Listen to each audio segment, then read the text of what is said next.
જય શ્રી કૃષ્ણ મિત્રો, કેમ છો બધા? તમારું સ્વાગત છે ફરીવાર અભિષેક એજ્યુકેશન ગુજરાતી નામની યુટ્યુબ ચેનલમાં. આઈ હોપ તમારી એકાઉન્ટની એક્ઝામ બહુ જ મસ્ત ગઈ હશે. 11 માર્ચ 2024નું બોર્ડનું પેપરનું સોલ્યુશન જોવાના છીએ અને આઈ હોપ હું તમને હેલ્પફુલ થઈ શક્યો હોઈશ. બે કલાકમાં વિડીયો અપલોડ કર્યા છે. વાર્ષિક હિસાબોની ટ્રીક, ચેપ્ટર નંબર 5ની ટ્રીક, પ્રવેશની ટ્રીક્સ, એની સાથે સાથે નિવૃત્તિ, શેર મૂડી, બધું મેં તમને અપલોડ કરીને આપ્યું. આઈએમપીસ ને છેલ્લા દિવસનું રિવિઝન ને છેલ્લા 5 વર્ષના બોર્ડના પેપરને ખોટું લખ્યું છતાં પણ સાચું થઈ જાય પેપર પ્રેઝન્ટેશન, એવી એક પણ વસ્તુ નથી કે જે મેં તમારી પાછળ ના બોલ. એનીવેઝ આપણી તારીફ છોડીએ. તમારી મહેનત સારી રહી. આઈ હોપ તમને પેપરમાં બહુ સારા માર્ક્સ આવે. પહેલાં પેપરનું સોલ્યુશન જોઈશું. બીજી વસ્તુ, આ જેવો વિડીયો પતશે એસપીસીસીનું પુનરાવર્તનનો વિડીયો આવશે. એના પછી છેલ્લા 5 વર્ષના બોર્ડના પેપરનો વિડીયો આવશે. બીજી વસ્તુ, એના પછી 9 વાગે લાઈવ મળીશું તમને. ચોથી વસ્તુ, મોર્નિંગમાં તમને મળી જશે શું કયા વિભાગને કેટલો ટાઈમ આપવો. બરોબર છે? આ શેડ્યુલ છે બધું. લાઈવ 9 વાગે મળી જજો. બરોબર છે? અને આ પુનરાવર્તનનો વિડીયો જોઈ લેજો. બરોબર છે? તો ચાલો શરૂઆત કરીએ. ઓકે, સો આઈ હોપ તમારું પેપર બહુ જ મસ્ત ગયું હશે. બરોબર છે? અને અત્યારે જોઈશું ઝડપથી પેપરનું સોલ્યુશન. બરોબર છે? આના પછી એસપીસીસીનું જોઈ લેજો. બરોબર, ચલો હવે સૌથી પહેલાં ભાગીદાર આજે. હા, બરોબર છે. કાલના લાઈવમાં કેટલા બધા આવ્યા હતા કમેન્ટ્સ. સેક્શન એ અને બી કરીશું તો અમારું ક્લિયર થઈ જશે. હવે તમને મારે કંઈ ચેક કરવાની જરૂર નથી. બરોબર છે? બુક ખોલો અને એ બી સેક્શન ચેક કરી લેજો. જો કે હવે તમને ટાઈમ નહીં હોય. બરોબર છે? પણ થોડું વિશ્વાસ રાખતા શીખો. બરોબર છે? કેટલા હું તમને જે માને છે એમને નથી કહેતો, પણ જે નથી માનતા હતા, જે કાલે ડાઉટ કરતા હતા એમને કહું છું. ઓકે, ચલો. ભાગીદારના ઉપાડપણનું વ્યાજ પેઢી માટે ખર્ચ ગણાય. બરોબર છે? કાલે જ સમજાવ્યું હતું. રિવિઝન લેક્ચર કોણે અટેન્ડ કર્યો હતો?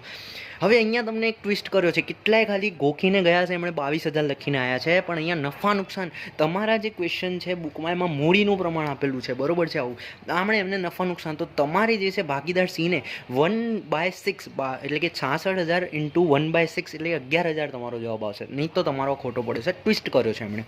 અધિક નફો એટલે શું? સરેરાશ નફો માઇનસ અપેક્ષિત નફો. એકદમ ઇઝી. આ બાજુ જ્યારે પેઢીમાં દર વર્ષે નફો વધતો હોય ત્યારે ભારિત સરેરાશ.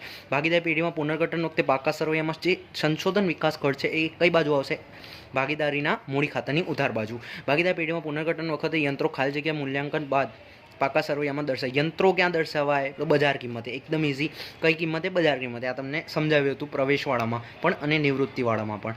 ઓકે, ચલો. ભાગીદારીના પ્રવેશ વખતે પેઢીના પાકા સરવૈયામાં દર્શાવેલ પાકણીની નોંધ ખાલી જગ્યા થાય. તો જૂનું ભાગીદારનું મૂડી ખાતું, જૂનું નફા નુકસાનનું પ્રમાણ અને ઉધાર બાજુ. બરોબર છે? પાઘડી ખાતે જમા. નવા ભાગીદાર પછી પુનઃમૂલ્યાંકન ખાતું ખાલી જગ્યા પ્રકારનું ઉપજ ખર્ચ ખાતું આવે.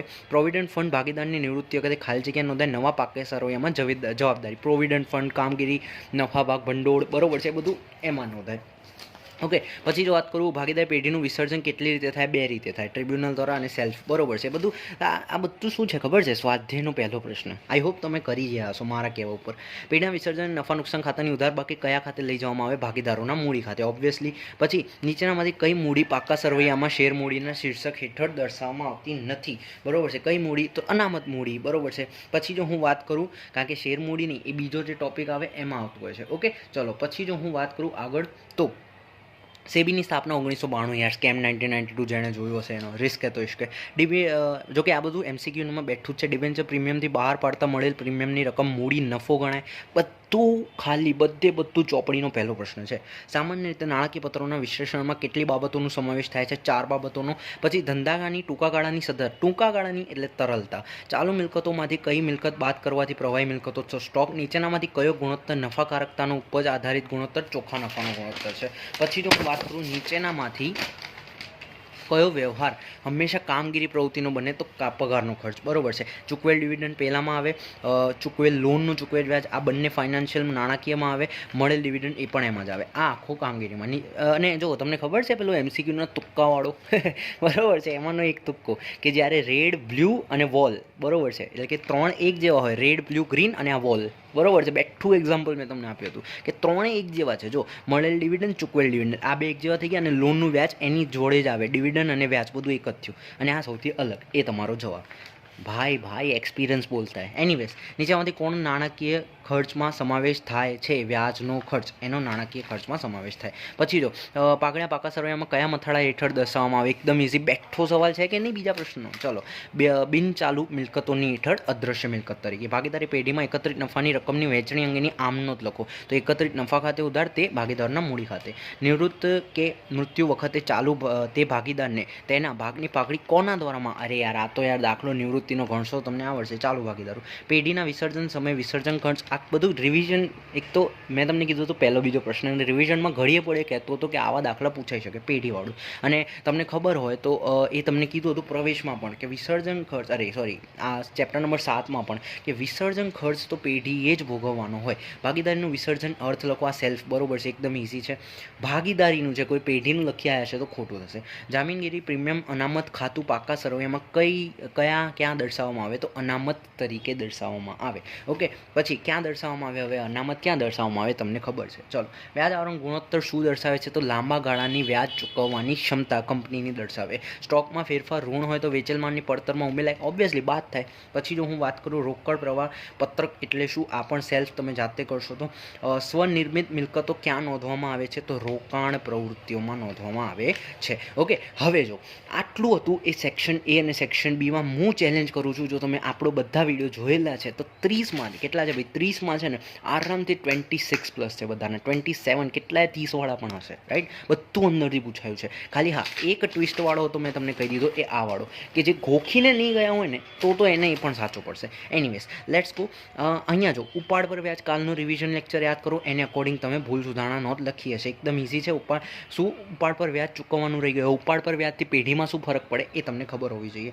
પછી તેમની વચ્ચે આ તો એકદમ લાભ ત્યાગનું પ્રમાણ, જૂનું શું શોધવાનું, શું એ ત્યાગની ગણતરી, એટલે જૂનું -9, એટલે આમાંથી આ માઇનસ કરવાનું હોય એડજસ્ટ કરીને, બરોબર. હું અહીંયા તમને જવાબ નથી આપતો, જે હવે આવતા વર્ષે જોઈ રહ્યા છે તમે જવાબ પાછળ ના ભાગો, તમે કન્ટેન્ટ પાછળ ભાગો. આ કન્ટેન્ટ, આનો જવાબ ના જુઓ, બરોબર છે. ચલો, આ એક થિયરી પૂછી, ભાગીદાર પેઢીનું વિસર્જન કરવા અદાલત સંજોગોમાં આવે. જો આ આપણી આઈએમપીમાં નહોતો, આ મેં ક્યાંય નહોતો કીધો, તો યસ આ આપણા આઈએમપીમાં નહોતો અને આ બહારથી પૂછાયો છે, અગ્રીડ. પછી વિસર્જનની આમનો પેઢીનો વિસર્જન પેઢીએ ભોગવવાનો, એકદમ ઇઝી છે. મામીની ખાતે ઉધાર તે રોકડ બેંક ખાતે. પછી જો વાત કરું ભૂતકાળમાં માડીવાળે ગાલખાત 12,000 પૈકી 8,000 પરત મળ્યા. ગાલખાતની તો એ ટાઈમે આમનો થઈ ગઈ છે, આપણે પરત કરવાની છે. મામીની જમા, રોકડ ખાતે ઉધાર. એક પેઢીના ચોપડે પાઘડી દર્શાવેલ નથી, પરંતુ વિસર્જન સમયે તેના વેચાણના 40,000 રૂપિયા. પાઘડી દર્શાવવાના વિસર્જન સમયે ઉપજ્યા છે તો આપણે મામીની જમા કરીશું, રોકડ બેંક ઉધાર કરીશું. એકદમ ઇઝી કમ્પ્લીટ. ચલો આવી જાઓ. હવે આ રહ્યું જો ડિબેન્ચરવાળા, કાલનું રિવિઝન, બરોબર છે. કોઈને ખબર હોય તો કહેજો ભાઈ. ડિબેન્ચર શું કીધું તું? સિમ્પલ પૂછશે એરિયા તમને, કાં તો વટાવથી, આ જો કોઈ પૂછ્યો છે ખબર છે, વટાવથી બહાર પાડે અને પ્રીમિયમથી પરત કરે. કાલનું રિવિઝન લેક્ચર જોઈ લેજો. આ હું સોલ્વ નથી કરાવતો, બાબત જે વગર છે. શેર ડિબેન્ચરનો તફાવત, આ પણ આપણા આઈએમપીમાં નહોતો, અગ્રીડ કરું છું. પણ તમને ખબર હોય તો એસપીસીસીના આઈએમપીમાં આ વસ્તુ આપેલી છે, બીએના આઈએમપીમાં આ વસ્તુ આપેલી છે. તો તમે જો પહેલાં ભણ્યા હશો તો એસપીનું બેઠું ઉતારી આવ્યા છો તો પણ તમારું આ સાચું પડશે. બાય ધ વે 1 2 3 4 5 6 છે. 6માંથી આપણા જે છે 4, 2 નથી પૂછાય એટલે 4 તો પૂછાય છે, કોઈ પણ 4 લખવાના છે. એનીવેઝ, આ પણ તમે જો એસપીના જોયા હોય તો તમને ખબર પડી હશે. શું કીધું હતું કાલે? 2 દાખલા તમે કીધા હતા, માને ધ્યાન હતું રિવિઝન લેક્ચરમાં કે ભાઈ આઈ થિંક એક પાઘડીનું પૂછાશે, 2 પૂછાયા છે. બંને કયા છે? ભારિત સરેરાશવાળો, આઈડબ્લ્યુ વાળી મેથડ સ્ટેટની, આર્યો અધિક નફાવાળો. ક્યાં ગયો ભાઈ અધિક નફો? એના આધારે 2 વર્ષની ખરીદી. એકદમ 6 સ્ટેપ લખ્યા હશે, સાચું પડશે. પહેલું રોકાયેલી મૂડી, બીજું અપેક્ષિત વળતર, ત્રીજું અપેક્ષિત નફો, ચોથું તમારો સરેરાશ નફો આવશે કે ભારિત નફો આવશે, તમારે મને કહેવાનું છે. સરેરાશ નફો આવશે કે ભારિત નફો આવશે? તો કે સરેરાશ નફો આવશે. આગળ એમસીક્યુ આવી ગયું ને. સરેરાશ નફો શોધશો, સરેરાશ નફો માઇનસ અધિક નફો એટલે તમારો સરેરાશ નફો માઇનસ અપેક્ષિત નફો, અધિક નફો 5મું સ્ટેપ, અને 6થું સ્ટેપ તમારું એની 2 વર્ષની ખરીદી. I hope you understand. I hope તમે આ બધું કરીને આવ્યા છો. કાલે મેં બધું કીધેલું છે, બરોબર છે. અને આના પછી બી તમે આવું કરો તો મને આમ થોડું અંદર થશે. ચલો, એનીવેઝ, તેના આધારે તુલનાત્મક, શું કીધું હતું? ચા પીધી હશે તો તુલનાત્મક પૂછશે, કોફી પીધી હશે તો સમાન માપના પૂછશે. તમને એણે ચા પીને આવ્યા હતા, બરોબર, પેપર સેટર, તો એમાં તુલનાત્મક પૂછ્યું છે. એકદમ ઇઝી છે. આઈ હોપ તમારું સાચું. અને ઓકે, આવકવેરો 30%, તો અહીંયા 3 તમારા આન્સર સેમ આવ્યા હશે તો તમને ખબર પડી ગઈ હશે. પછી જો વાત કરું આગળ, ચાલુ ગુણોત્તર અને પ્રવાહી ગુણોત્તર, તરલતા. કોણે શોર્ટ? તરલતાના ગુણોત્તરો. આઈ હોપ તમે સમજી ગયા હશો. ચાલુ ગુણોત્તરનું સૂત્ર શું છે? Current asset upon current liability, ચાલુ મિલકત અપોન ચાલુ દેવા, એમાંથી પૂછાયેલું છે. કાલના જ તમે જોઈ લેજો આઈએમપી સૂત્રોમાં. સમર્થ કંપની વિગતોમાંથી કામગીરીમાંથી ઉદ્ભવતા, આ તો મેં તમને ના પાડી હતી કે અચ્છા એ બહારથી પૂછાયેલું છે, તો એકને છોડીને બીજા બધા આપણા આઈએમપીના હતા. બોલો હવે હું બહાર ટાઇટલ મારું ને કે 100 માર્ક્સનું પૂછાય, ચાલો કોઈ વિશ્વાસ જ ના કરે. એનીવેઝ, પ્રવેશના આઈ હોપ તમે ટ્રીક જોઈ હશે એને અકોર્ડિંગ. હવે જો આ શું હતું? આ પ્રિયાની મૂડી, આ બેઠો સવાલ છે, બરાબર, આપણા આઈએમપીનો જ છે. હું તમને દેખાડી દઉં જો શક્ય હોય તો. હવે શોધવામાં તમારો ટાઈમ જશે એટલે મને કંઈ દેખાડવાનો એટલો શોખ નથી, પણ હવે શું હોય કે અમુકને હોય ને એ બુક ખોલું અને બુકમાં હું તમને દેખાડી દઉં કયો છે ભાઈ 2,50,000 વાળો ને આપ છે ક્યાંક છે મને ધ્યાન છે મળતો નથી બરોબર છે તમે મને જણાવજો કમેન્ટમાં કે યસ આપણા આઈએમપીનો જ છે આ વસ્તુ અને તમને આવડ્યો પણ છે બરોબર છે તમારે મને કમેન્ટમાં જણાવવાનું છે રાઈટ ઝડપથી અત્યારે જ કમેન્ટ કરી દો મને તો ખબર પડી જાય કે ઓકે આપણા આઈએમપીમાંથી હતો અને જેણે પેલું જોયું હશે બરોબર છે શું જોયું હશે કે ભાઈ ટ્રીક જોઈ હશે તો એને મળી ગયો હશે અત્યાર સુધી બરોબર છે અને ટ્રીક જોઈ હશે તો એને બધું આવડ્યું પણ હશે 50,000 રોકડ લાવશે નવા નફાનું પ્રમાણ આપી દીધું એટલે મેં તમને પહેલું સ્ટેપ આ કીધું હતું બીજું મેં તમને કીધું હતું કે ભાઈ જૂની પાઘડી મૂડી લખી દો ત્રીજું મેં તમને કીધું હતું પાઘડી અને રોકડ વિશે લખી દો અચ્છા 50,000 રોકડ અચ્છા અને પાઘડીનું મૂલ્યાંકન આટલું કર્યું એના હિસાબે આની જે નવો ભાગીદાર એડ કોણ થયો છે ભાઈ પ્રિયાને ભાગ અને પ્રિયાનું નવું ઓકે પ્રિયાનો એક ભાગ છે તો એને અકોર્ડિંગ એની પાઘડી થશે અને પાઘડીનું મૂલ્યાંકન એ રોકડમાં લાવે છે ઓકે પછી લોન પર વ્યાજ ચૂકવવાનું બાકી અંગત ખર્ચના 8,000 હવે જો આ તમારું પાયા તરીકે રાખે કીધું હતું ને અઘરું પૂછવું હશે ને તો આ તમને પૂછે પાયા તરીકે રાખી નવી પેઢીમાં નવા નફા કાલનું રિવિઝન લેક્ચર કોણે અટેન્ડ કર્યો તો મને કહી દેજો ઓકે બધું જરૂરી હવાલા ચાલુ ખાતે નાખો બધું એકદમ ઇઝી કોઈએ આ નહીં કર્યું છે મેં ટ્રીકમાં પણ કીધું હતું આ નહીં કર્યું ચાલશે બરોબર છે એની સામે તમે આ બધું બેઠું ઉતારી આવ્યા હશો નવા પાકા સરવૈયામાં આરામથી તમને કેટલા છે ભાઈ 8 માર્ક્સનો હતો ને કેટલા મેં તમને કીધા હતા મેં તમને 5.5 6 કીધા હતા ને 7 આવશે મારા હિસાબે કર્યું હશે નેક્સ્ટ હું વાત કરું આ બાજુ નિવૃત્ત ઓકે બીજો પ્રવેશનો દાખલો જો હું તમને કહું નવા નફા નુકસાનનું પ્રમાણ ક્યાં છે ભાઈ નવા નુકસાનનું પ્રમાણ નફા ભાગના જોઈ લેજો પ્રવેશનું નફા ના એટલે ગુણાકાર અને એના હિસાબે નવું પાકું સરવૈયું આવશે બરોબર છે અને એને અકોર્ડિંગ રોકડ લાવ્યા છે ભાઈ 36,000નું મૂલ્યાંકન થઈ ગયું બરોબર છે દેવાદારોની ગાલખાદ અનામતવાળો સમજાયું હતું બધું એનામાં દેવદાર આર્યા જમીન મલકાતમાં યંત્રો સ્ટોકની કિંમત 10% ચોખ્ખી મિલકતની 50% કાલનું લાઈવ કોણે કર્યું હતું ચોખ્ખી મિલકત આઈ હોપ તમે કરેલું છે અને આજે પણ જોડાઈ જજો રાતે લાઈવમાં માનસી નફો નુકસાન વહેતા ભાગીદારો છે નિવૃત્ત થયા છે ઓકે અને નિવૃત્ત થતાં 4,000 20% 10% 4:1 નવા ભાગીદારનું એટલે તમને અહીંયા પહેલાં લોકોનો લાભ પણ મળી જશે બરોબર છે અને એના હિસાબે તમારે પાઘડી રોકડ 1,000 હવે જો આ તમને અઘરું લાગ્યો હશે થોડો ઘણો આઈ અગ્રી બરોબર તો પણ તમે સારો એવો ગણ્યો હશે 6-5 તો આવી જશે 7 આને તમે નહીં ગણ્યો તો 7 તો આવી જશે હવે આ રહ્યા જો આ દાખલો અઘરો હતો અહીંયા સુધી જેને પાસ થવું હતું એને અહીંયા સુધી તો આવડ્યું હશે પણ આગળ એમણે શું કર્યું છે અરજી સોરી એ પણ નહીં આવડ્યું આખો એમણે શું કર્યું છે ખબર છે એમણે ભાગ પાડી દીધા છે આ થોડો અઘરો આપણા આઈએમપીમાંથી નહોતો બરોબર છે તો એ થોડો અઘરો પૂછ્યો છે અગ્રીડ આ આપણા આઈએમપીમાંથી નહોતો જે આવતા વર્ષે પ્રેક્ટિસ માટે જોઈ રહ્યા છે બોસ એ જોઈ લેજો તમારા માટે કામનો છે ઓકે બાકી છેલ્લા 5 વર્ષના પેપર તો જે કરી ગયું હશે એને તો જલસા જ છે કોને યાદ છે ઉભા રહો હું તમને દેખાડ દઉં ભાગ 2માં કોને યાદ છે ભાઈ કાલનું અને આ જ વસ્તુ 75 માર્ક્સ ચેલેન્જ એટલે ભાઈ મને એક વસ્તુ કમેન્ટ કરજો કે જે 75 માર્ક્સ ચેલેન્જ કરી ગયા છે મને કહેજો ખાલી કેટલા આવશે તમને બરોબર છે એટલે મને ખબર પડે કે 75 માર્ક્સ જે કરીને ગયા છે એ તો બચારા કહેતા છે અરે સર 75નો ટાર્ગેટ તમે આપ્યો તો આ તો 95 થઈ ગયું બરોબર છે એનીવેઝ બસ આ રીતે જ આપણે કરાવતા હોઈએ છીએ ભગવાનની દયાથી બીજું શું કહું હવે આજો આ 13મો અને 12મો કીધો હતો 13મો અને 12મો કીધો હતો આવી ગયો બધું એમાંથી જ બેઠા આવ્યા છે 10 રૂપિયાનું શેર હવે આ તમે શોધી લેજો મારે ટાઈમ પાસ નથી કરવું 13મો અને 12મો આઈ હોપ તમે કર્યું હશે નેક્સ્ટ હું વાત કરું જોઈ લેજો પછી જો વાત કરું ધર્મકર્મવાળો વાર્ષિક હિસાબ પૂછાયો છે મારે એકવાર જોવું છે કે શું આ 14મો દાખલો છે કે જેમણે પૂછ્યો છે એટલે એકવાર હું ખાલી જોઈ લઉં અને પછી તમને જણાવી દઉં કે છે શું ઓકે વાર્ષિક હિસાબ ને ધર્મકર્મની ભાગીદાર પેઢીનું નફા નુકસાન ખાતું ઓકે અને આ પાકું સરળ શું કીધું છે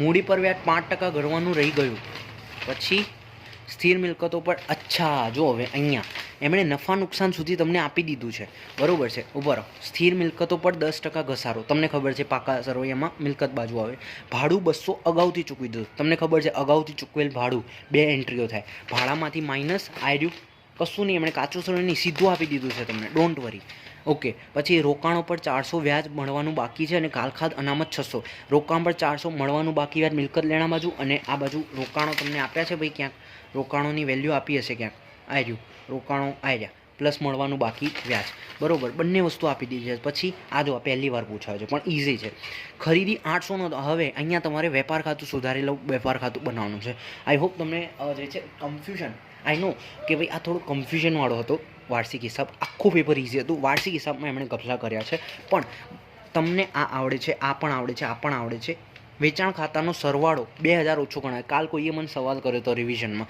મેં એને સમજાવ્યું હતું. સુધારેલું વેપાર ખાતું, આ બંને એન્ટ્રીઓ એમાં આવશે. સ્થિર મિલકત પર ઘસારો તમને ખબર છે, આ રહી સ્થિર મિલકતો, 10% ઘસારો. બીજું તમારે આમાં ઘસારામાં આ બાજુ આવી જશે. ઓકે, ઘસારો બરાબર. પછી મૂડી પર વ્યાજ 5%, નફા નુકસાન ફાળવણી ખાતું, મૂડી ક્યાં ગઈ ભાઈ? આ રહી મૂડી, ધર્મની મૂડી, એની બાજુ કર્મની મૂડી, એની ઉપર વ્યાજ, બરાબર છે. પછી શું કીધું છે ભાઈ? અહીંયા મેં તમને કીધું હતું ખરીદી 800 નોંધવાની બાકી. સુધારેલું વેપાર ખાતું કરવાનું, સુધારેલો કાચો નફો, એને અકોર્ડિંગ પછી બધા દાખલા ગણવાના છે. આઈ હોપ કન્ફ્યુઝન નહીં થઈ હોય.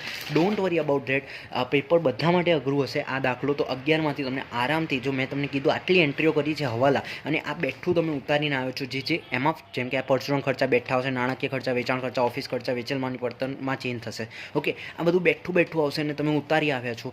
દેવા નહીં, ઉપલબ્ધ ખાતું અહીંયા આવશે જ નહીં. ઓકે, પછી કારણ કે શું છે, બદલાઈ જશે જવાબ. દ્રશ્ય મિલકતો, પછી જો હું વાત કરું ચાલુ મિલકતો, દેવાદારો સહિત, બરાબર છે, તો દેવાદારમાં ચેન્જ થયા છે. તો આમાં બધી એન્ટ્રીઓ તમે પરચુરણ, આવક, એ બધી એન્ટ્રીઓ પણ મારી આવ્યા હશો અને 5-6 હવાલા ગણીને આવ્યા હશો, તો તમારું ભલે વેપાર ખાતું બધું આન્સર ખોટો હોય પણ તમે સાચા છો, મળી જશે માર્ક્સ. અને આ બેઠો મેં તમને કીધું તો ખાલી ફોર્મેટ ખાલી તમે લખીને આવ્યા હોય તો સારું, બરાબર છે. ફોર્મેટ તમે લખીને આવ્યા હોય તો મારા માટે બેસ્ટ થશે. ફોર્મેટ કઈ બાજુ પહેલાં હું તમને બધું દેખાડું, બરાબર છે. ફોર્મેટ, આ દાખલો હતો તમારો કંપનીના વાર્ષિક હિસાબો, અને આ રહ્યો તમારો 40,000 વાળો દાખલો, બરાબર. કેટલા વાળું છે ભાઈ? કરવેરાની જોગવાઈ 40,000 ને. ઓકે, વેટ અ મિનિટ, હું તમને દેખાડી દઉં કયો દાખલો છે. આખર સ્ટોક